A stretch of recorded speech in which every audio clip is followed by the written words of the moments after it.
ನಿಶಾ ಕಿಚನ್ಗೆ ತಮ್ಮೆಲ್ಲರಿಗೂ ಸ್ವಾಗತ ರೀ. ನಾ ಇವತ್ತು ಮಾಡಾಕತ್ತೀನಿ ಇನ್ಸ್ಟಾಗ್ರಾಮಲ್ಲಿ ಟ್ರೆಂಡಿಂಗ್ ಇರೋ ರೆಸಿಪಿ ಇದು ಎಗ್ ಆಮ್ಲೆಟ್ ರೀ. ಈ ಥರ ಮಾಡಿದ್ರೆ ಮಸ್ತ್ ಇರ್ತೈತೆ ನೋಡ್ರಿ.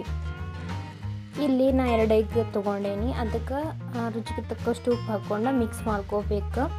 ಸ್ವಲ್ಪ ಎಣ್ಣೆ ಹಾಕ್ಕೊಂಡು ಕಾಯಕ್ಕೆ ಇಟ್ಕೊಂಡೇನಿ.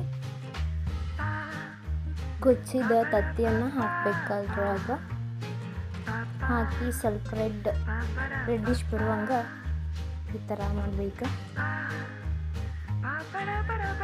ಆಮ್ಯಾಗ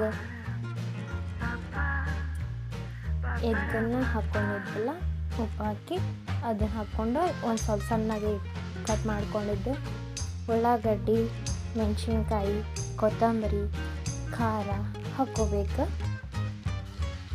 ಇದು ಸಣ್ಣಗೆ ಉರಿ ಒಳಗೆ ಮಾಡ್ಕೋಬೇಕು.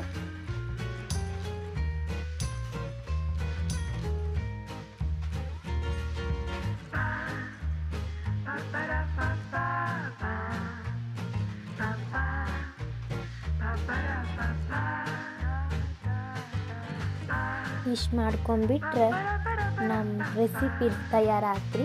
ಈ ಥರ ಎಗ್ ಆಮ್ಲೆಟ್ ಮಾಡ್ಕೊಂಡ್ರೆ ಸಖತ್ತಾಗಿರ್ತೈತಿ. ನೋಡ್ರಿ ಹೆಂಗೆ ಬಂದೈತಿ.